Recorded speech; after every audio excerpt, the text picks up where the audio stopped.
We're going to talk about something well, it's a really painful paradox. It's how your greatest asset, your intelligence, can actually become your biggest obstacle. How it can trap you in this endless cycle of stress, anxiety, and just inaction. If you've ever felt totally exhausted by your own thoughts, then you're in the right place. Let's get into it. The relentless intellectual effort devoted to hypothetical scenarios is a strategy to avoid real-world risk and emotional confrontation, not to solve actual problems. I mean, just let that sink in for a second. This right here, this is the core idea of everything we're about to cover. We're going to show you how your own brilliant mind is being used against you as a shield. A shield to keep you safe, sure, but also to keep you stuck. It's how you avoid the messiness and the risks of actually living. And look, this isn't about a lack of willpower. It's about a very, very smart defense mechanism that's accidentally creating total emotional paralysis. So here's the game plan. First, we'll talk about the intelligence trap. Then we're going to dissect the anatomy of paralysis. What's actually going on? After that, we'll map out the system that keeps you stuck. It's called the Rumination-Avoidance Loop, and dig into the psychology of why it's so powerful. And then the good stuff. We'll get into how to rewire your brain for action. And finally, we'll redefine the difference between thinking and actually doing. All right, let's kick things off with section 1, the intelligence trap. And the subtitle here is key, when thinking becomes a shield. Because we need to reframe this right from the start. Overthinking isn't some personal flaw or a sign that you're weak. No way. It's actually a very clever protective strategy. It's a shield, but it's a shield that's preventing you from moving forward. So, does this sound like you? That feeling of being constantly stressed out, just exhausted and completely stuck? You're living in this painful gap between how smart you know you are and what you're actually getting done. It's like having a race car for a brain, but it's stuck in the garage. And that feeling, that gap between your potential and your output, man, that's where all the frustration and that nagging feeling of not being good enough really comes from. And that leads us right into our next section, the anatomy of paralysis. We're going to get into the real cost of living in what if. This is where we unpack the why. Why does this happen? What's really going on under the hood when you feel totally frozen, just staring at something you know you need to do? Okay, so let's introduce the main player here, your prefrontal cortex, or PFC. You can think of it as the CEO of your brain. It's supposed to be in charge of planning, making decisions, solving problems, all the important stuff. Normally, the PFC sees a problem, figures out a plan, and makes it happen. But in an overthinker's brain, the PFC gets completely hijacked. It's taken hostage by rumination, and instead of solving real problems, it just runs these endless, pointless simulations, burning through all your mental energy. And this is a really critical distinction to understand. You have to know the difference between productive planning and rumination. See, productive planning is all about action. It has a finish line. You gather just enough info to get started. But rumination, that's a whole different beast. It's hypothetical, it's infinite, and it's obsessed with finding 100% certainty, which, let's be real, doesn't exist. So the process is designed to never end. It's a hamster wheel, and its only destination is procrastination and paralysis. So what fuels this whole thing? Well, there are two cognitive biases that are like pouring gasoline on the fire. First, you've got catastrophizing. That's your brain automatically jumping to the absolute worst possible outcome. And then there's counterfactual thinking, which is that endless loop of, what if I had done this differently in the past? So what happens? You're completely drained, worrying about a future that isn't real and beating yourself up over a past you can't change. There's just no energy left for right now. Okay, so this brings us to the absolute heart of the matter in section 3, the Rumination-Avoidance Loop. This is the system that keeps you stuck. And you need to know, this isn't just you being random. It's a predictable 4-stage machine that your brain runs on autopilot. And the key to breaking it is understanding how it works. All right, let's break down this loop step by step. First, there's a trigger. It's usually something uncertain. A vague email from your boss, maybe. Your brain reads that ambiguity as a threat. Step 2 is the routine. Compulsive mental simulation kicks in. You start imagining every terrible outcome. Step 3 is the secret sauce, the payoff. You get emotional shielding. By just thinking about the problem, you cleverly avoid the actual risk of failing or being judged. And finally, step 4, reinforcement. Because you didn't act, you didn't fail. So your brain concludes, see, doing nothing kept us safe. And boom, the loop just got stronger.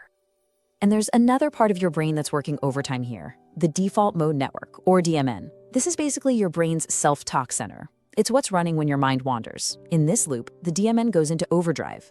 The best way to think about it is like a flight simulator. A healthy brain uses it to plan a few routes. Your brain, it's stuck running thousands of crash simulations 24/7 until you're absolutely convinced that taking off is a terrible idea.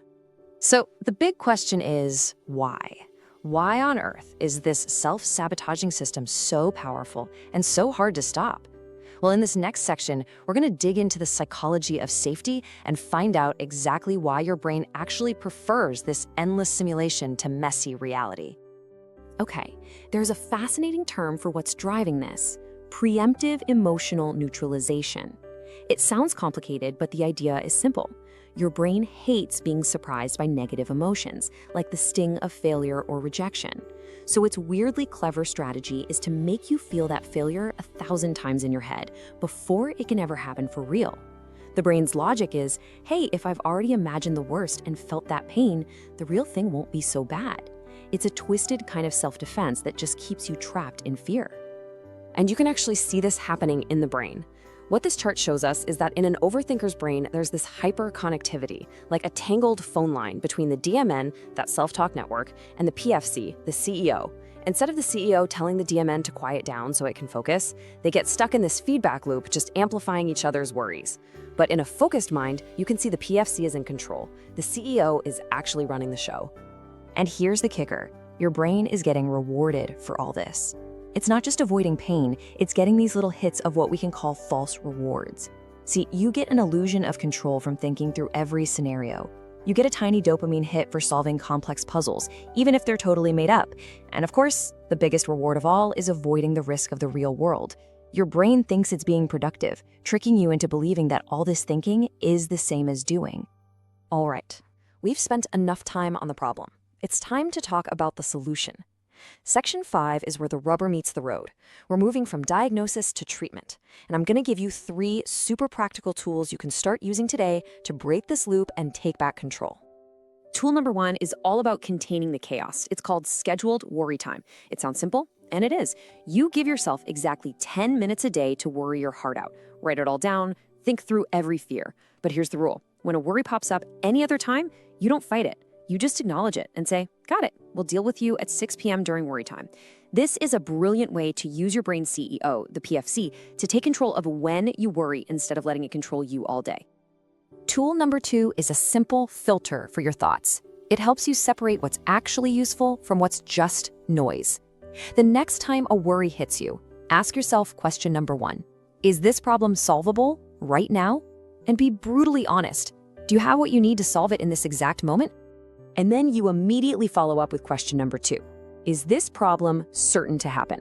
I don't mean could it or what if it does. I mean, is it a 100% guaranteed to happen fact? Now, if the answer to either of those 2 questions is no, then you have to do something important. You have to label that thought for what it is, a simulation. It's not a real problem. It's just a story your brain is telling you. And just labeling it like that can strip it of so much of its power. Okay, and this is maybe the most powerful tool of all. It's the minimum viable action rule, or MVA. The goal here is to break that feeling of being frozen. You completely bypass your brain's demand for a perfect giant plan, and you focus on the absolute tiniest first step. So, if you need to write a report, the MVA isn't write the first page. It's open the document, or even just turn on the computer. That's it. See, this gives your brain a little reward, a little dopamine hit for doing something, not just thinking about it. And that starts to build momentum and rewire your brain for action. And that brings us to our final section. This is where we put it all together. It's about making a fundamental shift in how you see things and truly understanding the difference between feeling busy in your head and actually making progress in the real world. I want you to really think about this quote. The stability of your identity is more important to your brain than its accuracy.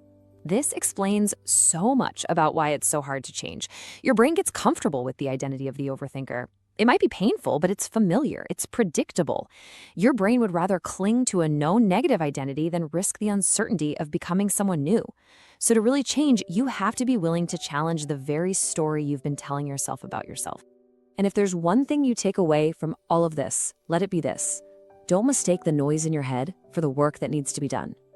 All that stress, all that mental energy, all that exhaustion, it feels like you're working hard. It feels productive, but it's not. It's just noise. The only thing that counts as work is action. Real progress only happens when you finally step out of the simulation and into the real world. So, I'm going to leave you with a challenge, not a conclusion. A question to push you from just listening to actually doing. Think about that one thing you've been putting off, that goal you've been running simulations about. Forget the master plan. What is the one tiny, ridiculously small first step, your minimum viable action that you are going to take today?